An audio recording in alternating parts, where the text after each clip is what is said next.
Buenas noches a todos. Reciban un cordial saludo. Confío en el Señor de que se encuentren bien y que hayan tenido una muy buena semana. Le damos gracias al Señor que nos permite tener una nueva enseñanza en el marco de nuestra escuela bíblica. Y esta noche seguiremos estudiando el libro Viviendo con Integridad y Sabiduría del pastor Miguel Núñez. Tendremos una edificante y poderosa enseñanza, se los garantizo. Le invito a que busquen dónde anotar porque el estudio de hoy vamos a hacernos algunas preguntas.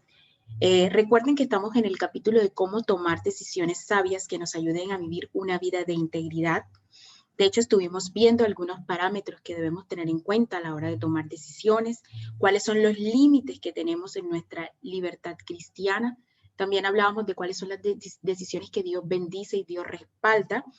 Y hoy vamos a hacernos una serie de preguntas que nos van a ayudar a tomar mejores decisiones y que nos ayudarán a tener más claro cómo aplicar los principios bíblicos en esas decisiones. Pero primero les invito a que me acompañen en esta oración. Amado Padre, te alabamos y te glorificamos, te damos gracias por este espacio que nos permites tener de escuela bíblica. Yo te pido en el nombre de Jesús que tú bendigas a cada hermano que en esta noche se está conectando, los que después verán este video, Dios. Oro para que tú bendigas sus vidas, para que tú nos traigas una edificante y poderosa enseñanza, para que nos ayudes a crecer en el conocimiento de tu nombre. Permite que lo que vamos a aprender en esta noche sea para el crecimiento de nuestras vidas, para que seamos cada día más sabios y más íntegros delante de ti, Señor. Ayúdanos, Padre Celestial, a poder confrontar nuestras vidas con estas preguntas que vamos a hacernos y permite que de verdad pueda impactar en las decisiones que vamos a tomar de ahora en adelante. En el nombre de Cristo Jesús. Amén. Muy bien, mis hermanos. Como les decía, vamos a hablar de unas preguntas, o nos vamos a hacer en esta noche preguntas que debemos considerar antes de tomar una decisión. Ojo, antes, no después. Son 9 preguntas. A medida que vamos viendo las preguntas, se van subiendo la intensidad de estas 9 preguntas que nos vamos a hacer. Por eso les invito a que anoten, porque les va a servir muchísimo. Entonces, sin más preámbulo, vámonos con la primera pregunta. Y la primera pregunta es, ¿dónde está Dios o su diseño en esto sobre lo cual tenemos que decidir? Como ilustración nos podemos preguntar, ¿dónde está Dios en la relación homosexual? El diseño de Dios se pierde. ¿O dónde está el diseño de Dios en una relación de yugo desigual, por ejemplo? Ahí no está el diseño divino. Entonces debemos analizar si en esa decisión que yo voy a tomar se marca dentro de lo que Dios ha diseñado o ha establecido en la palabra de Él. Segunda pregunta, ¿quién saldrá edificado en esto? Nos debemos preguntar con la decisión que vamos a tomar, ¿a quién vamos a bendecir? ¿Quién se va a edificar? ¿Quién se va a beneficiar? ¿Solamente yo? ¿O será que será beneficiada mi familia, un amigo, un hermano, mi líder, mi iglesia? ¿Quién se beneficiará con esa decisión? Tercera pregunta. ¿Esto por lo cual nos estamos decidiendo podría llegar a esclavizarnos? Esta pregunta es muy importante porque nosotros estamos llamados a alejarnos de todas las cosas que ejerzan dominio propio. Cuando estudiamos las tentaciones, veíamos que no debemos esperar a que la tentación se vuelva pecado. Apenas llega la tentación, tenemos que alejarnos de ella. Entonces debemos pensar si esa decisión que vamos a tomar nos está llevando a cosas que nos van a esclavizar o que van a limitar nuestro dominio propio. Recuerde que la Biblia dice que Dios nos dio dominio propio, que es el autocontrol que nosotros tenemos para decirle que no a las cosas que no convienen, al pecado. Entonces debemos ver si esa decisión nos hace vulnerable al pecado. Veamos lo que dice 1 Corintios 6:12. Dice, todas las cosas me son lícitas, mas no todas me convienen. Todas las cosas me son lícitas, mas yo no me dejaré dominar de ninguna de ellas. Es decir, esa decisión a lo mejor no es lícita, o sea, no es un delito, no es ilícito, no es un pecado, pero en sí mismo esa decisión trae envuelta unas consecuencias que me van a llevar a esclavizarme. Entonces yo me debo alejar de esa decisión, de ese lugar, de esa persona, de eso que me está, de esa opción que estoy contemplando, porque lo que no me conviene o lo que me esclaviza no viene del Señor. Recuerde que el Señor no nos va a enviar bendiciones que nos van a alejar de Él ni de su propósito. Entonces ya llevamos 3 preguntas. ¿Dónde está el diseño de Dios? ¿Quién va a salir edificado? ¿Y será que esto que estoy decidiendo me va a esclavizar? Vamos con otro grupo de preguntas. 4ª pregunta. ¿Hay alguna inmoralidad o violencia en esto que deseamos? Por ejemplo, hay algunas personas que podrían preguntarse qué tiene de malo el boxeo. Sé que hay algunas personas que les gusta el boxeo, pero ¿se imagina a Cristo junto al ring de boxeo viendo cómo se hieren los boxeadores que son portadores de la imagen de Dios? Para nada, yo no me imagino a Cristo viendo cómo se revientan la cara y se sacan y se maltratan. Pues además que la violencia no es algo que le agrada al Señor. Entonces, o por ejemplo, usted está en cine o en su casa viéndose una película, ¿será que esa película tiene escenas que son inmorales o escenas que son muy violentas? Entonces no debemos verlas porque eso daña la imagen que nosotros tenemos de nuestros principios, de lo que nosotros debemos hacer. Entonces no debemos exponernos a aquellas cosas que en sí mismo tienen inmoralidad o violencia. Esta pregunta. Si el resto de la iglesia se entera de esto, ¿qué vamos a hacer? ¿Qué opinarían de nosotros? ¿Será que si mi pastor, mi líder, mi hermano, mi amigo se entera de la decisión que yo acabo de tomar, a mí me daría vergüenza? ¿Mi conciencia será que me está acusando y me está diciendo es que eso no se lo debes contar? Si usted va a tomar una decisión y esa decisión usted la tiene que mantener en ultra mega secreto, quiere decir que no es una decisión que agrada al Señor.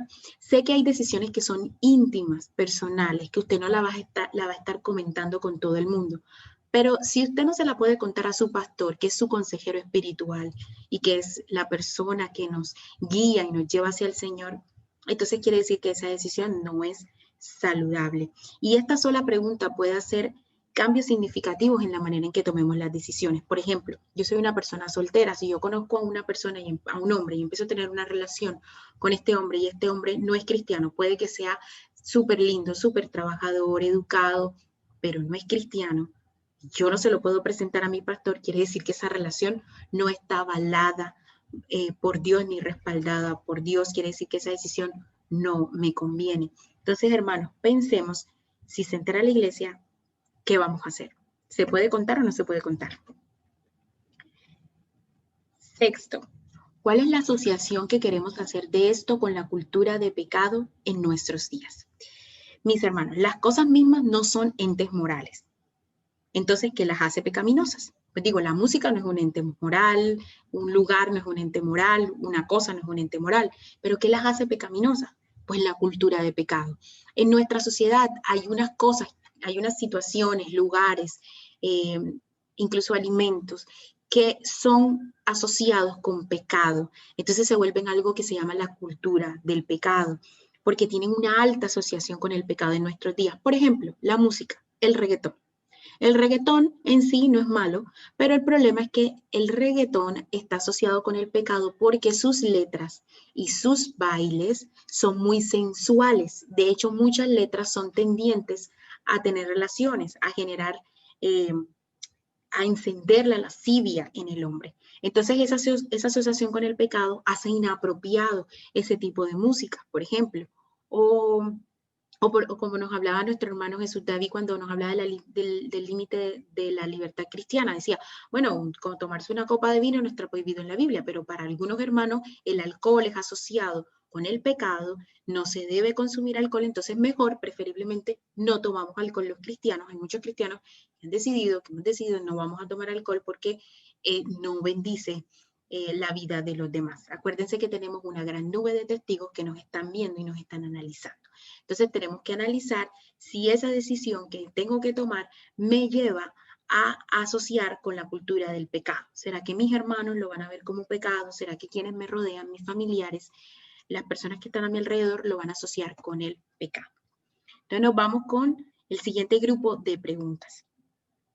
7ª pregunta. ¿Cuál es el testimonio de la persona, el artista o el grupo musical que queremos escuchar? Resulta que en múltiples ocasiones al pastor Núñez le han preguntado, pastor, ¿será que yo puedo ir a este concierto, al concierto de X o Y persona? El pastor siempre dice que cuando le hacen esta pregunta, él contesta que cuál es el testimonio de esa persona a la cual usted quiere escuchar o la cual quiere aplaudir. Por ejemplo, en los conciertos usted no va solo a escuchar, usted va a gritar, a brincar, a aplaudir, a cantar, porque es un concierto. Entonces, esta pregunta nos va a ayudar a descartar sitios. Vamos a empezar ya a entender a qué sitios debemos y a qué sitios no debemos ir, sencillamente porque no debemos apoyar el testimonio de cuyas personas no tienen una vida honrosa delante del Señor. Eso nos va a ayudar mucho con la música que escuchamos, porque muchas veces las canciones tienen unas historias que no son buenas delante del Señor, o los artistas tienen una vida que no da testimonio de Dios. Entonces eso nos va a ayudar a saber a qué personas seguimos. Mis hermanos, no se trata de ser legalistas. Quiero que entendamos algo. El legalismo no se trata de normas ni leyes. Hay gente que asocia el legalismo con que eres muy radical y tienes unas normas y unas leyes muy fuertes. No.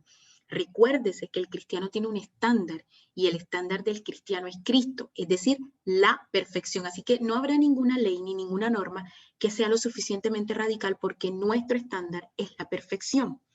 La persona legalista es aquella que procura hacer las cosas con una motivación incorrecta. Pero cuando su motivación es la de agradar a Dios, la de buscar ser cada vez más santo, entonces usted no se está equivocando. Usted no está cometiendo un error. Si lo que usted quiere es agradar a Dios, usted no está siendo legalista. Si usted quiere complacer el corazón de Dios, usted no está siendo legalista. Hay personas que tapan su flexibilidad o que no siguen las normas de Dios diciendo es que tú eres muy legalista, es que tú eres muy religioso. La persona legalista es aquella cuya motivación es que lo vean, ¿sí? Como los fariseos. Y el Señor les decía, ustedes son sepulcros blanqueados porque por dentro están podridos y por fuera parecen perfectos. Eso sí es una persona legalista o religiosa, pero aquel que busca agradar a Dios no lo es. Mis hermanos, tenemos que analizar lo que escuchamos, lo que leemos, lo que vemos. Por ejemplo, ¿a quiénes seguimos en redes sociales? Cuando usted se presenta la opción de seguir o no seguir a alguien en redes sociales, usted debe preguntarse el testimonio de esa persona. Ahora hay influencers, youtubers, instagramers, hay todo tipo de personas y nosotros somos responsables de las redes sociales. Las redes sociales son como una declaración de lo que yo creo y de lo que yo pienso. Lo que usted postee, lo que usted ponga en sus historias, hablan de quién es usted y de lo que usted cree y de lo que usted piensa. Los likes que usted da, si usted le da like a una persona cuyo pensamiento está manifestado en las redes, usted está diciendo que está de acuerdo con ese pensamiento. Así que debemos ser responsables y muy cuidadosos con las personas a quienes seguimos y con las cosas que publicamos, los likes que damos, a quien posteamos, a quien le comentamos, porque eso va a dar testimonio de lo que yo creo y de lo que yo pienso. Y si nosotros estamos apoyando vidas de personas cuyo testimonio es deshonroso delante de Dios, no es bueno. Les dije que cada vez las preguntas iban a ser más difíciles. Entonces vamos con la octava pregunta. ¿Participaría usted de esto si Cristo estuviera sentado a su lado? Imagínese. Yo cuando leí esta pregunta dije, uy, hay un montón de cosas que yo no hubiese hecho si pensara que Cristo está a mi lado. Pues resulta que Cristo sí está a su lado. Porque la Biblia dice que tenemos el Espíritu Santo de Dios, es decir, Cristo habita en nosotros, así que sí está a nuestro lado. Así que si usted está viendo una película, pregúntese, ¿será que si Cristo estuviera a mi lado yo vería esta película? ¿Será que si Cristo estaría sentado a mi lado yo iría a este lugar? ¿Yo me sentaría a tomar un café o a salir con esta persona? ¿Yo sería amigo de fulanito o de prensejito? Tenemos que hacernos esas preguntas. Miren el llamado que nos hace el apóstol Pablo en Efesios 5, del 3 al 4. Pero fornicación y toda inmundicia o avaricia ni aun se nombre entre vosotros, como conviene a santos, ni palabras deshonestas, ni necedades, ni truanerías que no convienen, sino antes bien acciones de gracias. Fíjense que el apóstol Pablo nos está llamando a que meditemos en las cosas que nosotros debemos hacer y si son propias de quienes hacen parte de la comunidad de los santos. Recuérdense que nosotros hemos sido llamados a ser santos en medio de este mundo, a tener un estándar de vida totalmente diferente al que siguen las personas. Cuando nosotros hacemos esta pregunta, desaparecen muchas áreas grises. Recuérdese que hablamos de las áreas grises y decíamos que en Dios no hay áreas grises. Dios es absoluto, Dios tiene sus preceptos muy claros. Nosotros nos hemos creado las áreas grises porque hay situaciones que no están de pronto específicamente contempladas en la Biblia, pero sí hay principios que nos ayudan a dilucidar estas áreas grises. Y cuando nosotros nos hacemos esta pregunta y decimos, oye, si Cristo estuviera aquí, yo estaría haciendo esto, yo haría esto, y su respuesta es no, quiere decir que esa decisión no debe tomarla, que usted debe dar una negativa a esa pregunta, a esa respuesta, a esa invitación que a usted le están haciendo. Entonces, mis hermanos, recuerden, y fíjense el pasaje dice, ni siquiera estas cosas debemos pensarlas, ni hablarlas. Todo lo que es inmundo, lo que no le agrada al Señor. Entonces, pregúntese, si Cristo estuviera, yo tomaría esta decisión. Y por último, ¿cuál es la posición de su iglesia frente a esto? Frente al tema en el cual usted, frente a la disyuntiva en la cual usted está dudoso. Nosotros no podemos olvidar que somos miembros de una iglesia y que cada iglesia tiene su posición frente a muchas situaciones de la vida, frente a las doctrinas. Cada iglesia tiene una doctrina, tiene una declaración de fe. Y cuando hacemos parte de una iglesia nos estamos sujetando a esa declaración de fe, porque cuando somos parte de una iglesia es porque estamos compartiendo la visión de esa iglesia y lo que esa iglesia declara o las creencias que tiene esa iglesia. Es interesante ver cómo muchas personas se someten a los códigos de ética de sus empresas, pero no se someten a los códigos de ética de las iglesias. Quizás porque en las empresas los pueden despedir y en la iglesia a lo sumo el pastor los disciplinará. Pero hermanos, estamos llamados a seguir los lineamientos cristianos que nuestra iglesia nos está planteando. Estas normas incluso se pueden relacionar con cosas sencillas como la liturgia. Por ejemplo, en la iglesia, es que hay iglesias donde cada vez que se va a leer la palabra hay que ponerse de pie, o cuando se va a orar hay que ponerse de pie, pues usted lo hace porque usted se ciñe a esos lineamientos cristianos. La palabra de Dios dice en Hebreos 13:17 lo siguiente: obedeced a vuestros pastores y sujetaos a ellos, porque ellos velan por vuestras almas, como quienes han de dar cuenta, para que lo hagan con alegría y no quejándose, porque esto no es provechoso. La vida cristiana es una vida continua de sujeción. Y esto es bueno, porque con la sujeción Dios destruye nuestro orgullo. Si nosotros nos damos cuenta en todos los estamentos, en todos los lugares de la vida, de la sociedad, vamos a encontrar jerarquías. ¿A quién someternos? En casa nos sometemos a los padres, en el trabajo a los jefes, en la iglesia a los pastores, en la sociedad a los presidentes, alcaldes, gobernadores.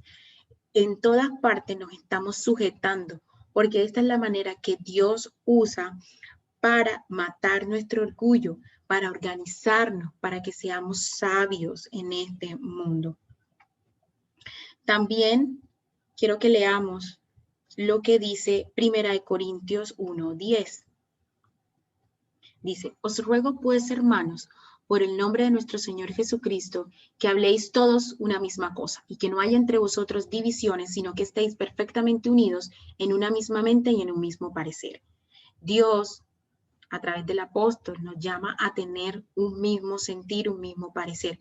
Por eso, cuando somos parte de una iglesia no debe haber divisiones. Debemos tener la misma visión y sujetarnos a los lineamientos cristianos por amor a Cristo, por amor a nuestros hermanos, por amor al pueblo de Cristo. Recuérdese, hay cosas que la iglesia va a considerar. La iglesia también tiene una cultura de pecado. Entonces, ¿qué cosas en mi iglesia son consideradas que no son aptas delante del Señor? Yo debo restringirme de estas cosas. Bien, mis hermanos, si vieron, las preguntas son bien complicadas. Miren eso, o sea, ¿qué haría si Cristo está a mi lado? ¿Cuál es la posición de la iglesia? Hay muchos principios que tenemos a través de estas preguntas que podemos extraer y que nos van a ayudar a tomar decisiones sabias en nuestra vida. Esto es muy importante porque a la hora de tomar decisiones siempre cada decisión trae una consecuencia. Entonces, si usted toma malas decisiones, acarrea para su vida malas consecuencias. Quizás el problema que usted lo está agobiando el día de hoy obedece a una decisión que tomó hace muchos años y que hoy le pesa esa decisión que tomó y que si se pudiera transportar años atrás, usted diría, yo haría todo lo contrario, haría todo diferente porque esa decisión estuvo mal. Y fíjense, hay decisiones que nos llevan que años después usted tiene que seguir cargando con esa consecuencia. Entonces tenemos que ser sabios hoy para que mañana no tengamos que cargar con las consecuencias de las malas decisiones. Si elegimos un camino que no procura los propósitos y la gloria de Dios, cada paso que demos va a traer mal alguna consecuencia. Las decisiones no son tan sencillas como parecen, pero tampoco son tan complicadas como parecen. Lo que hace complicadas las decisiones es que vivimos con un pie en el mundo y un pie en la iglesia. Entonces queremos agradar a la carne, pero también queremos cumplir la ley de Dios y eso no está bien. No podemos servir a dos amos, porque si somos amigos del mundo, somos enemigos de Dios. Así que usted tiene que pararse y definir a quién quiero agradar con esta decisión. ¿Quiero agradar a Dios? ¿O quiero agradarme a mí? ¿O quiero agradar a la sociedad, a mis amigos? ¿A quién quiero agradar con la decisión que voy a tomar? Mis hermanos, si nosotros tenemos una cultura de la palabra de Dios en nuestra mente, si nosotros buscamos la ayuda de los consejeros bíblicos, la iluminación del Espíritu Santo, si consultamos a Dios, el proceso para tomar la decisión va a ser mucho más fácil. Aquí quiero compartir 3 reflexiones finales. Primero, si usted no está seguro de la decisión que debe tomar, no tome ninguna decisión. No tomar una decisión es una decisión en sí misma. Si la decisión que usted tiene que tomar, usted tiene tiempo para tomarla, pues no se apresure. No tome una decisión. A veces alguien le dice, ay, pero ya tomaste la decisión. No, no he tomado la decisión. Y lo están hostigando. Oye, pero cálmate. Yo tengo tiempo para tomar esta decisión y quiero tomarla bien. Así que me voy a tomar mi tiempo. No voy a tomar una decisión ahora. Segundo, la mejor forma de tomar una buena decisión muchas veces no tomando una mala decisión. Si no tomo ninguna, entonces no voy a tomar una mala decisión. Hasta que no esté seguro, no tomo una decisión. Si usted no está seguro de algo, no tome esa decisión hasta que esté seguro, porque recuerde, toda decisión que usted tome acarrea una consecuencia. Entonces, si usted no quiere vivir en una mala consecuencia, tranquilo, con calma, no se apresure. Y tercero, si no puede esperar mucho tiempo porque la situación demanda una respuesta rápida, entonces consulte la palabra de Dios, consulte a Dios en oración, consulte a sus pastores o líderes espirituales y use los principios y preguntas que están aquí mencionadas. No se apresure, aunque la decisión requiera de tiempo. Oiga, si nosotros estamos expuestos a la palabra de Dios todo el tiempo, va a ser más fácil. Si tenemos confianza con nuestros líderes, va a ser más fácil. Así que les invito, mis hermanos, a que no se apresure a tomar decisiones. Recuerde que cada decisión lo va a llevar a una consecuencia. Entonces, si usted quiere tener una vida íntegra, debe tomar decisiones sabias delante del Señor. Bien, mis hermanos, esta es la enseñanza de este capítulo. Con esta enseñanza cerramos el capítulo que habla de cómo tomar decisiones. El siguiente capítulo es cómo buscar y entender la decisión de Dios. Así que va a estar genial y va a ser el complemento de lo que hemos estudiado en estos últimos viernes. Le doy muchas gracias al Señor por su vida. Gracias por escuchar esta enseñanza. Les invito a que sigan conectados a toda la programación que como iglesia tenemos, a los devocionales, al fuego vivo, a las oraciones, que sigan participando de todos los espacios que hemos creado para que como iglesia sigamos conectados y edificados. Le doy gracias al Señor y espero que el Espíritu Santo de ahora en adelante nos ayude a tomar decisiones más sabias para vivir una vida íntegra. Dios les bendiga y chao, chao.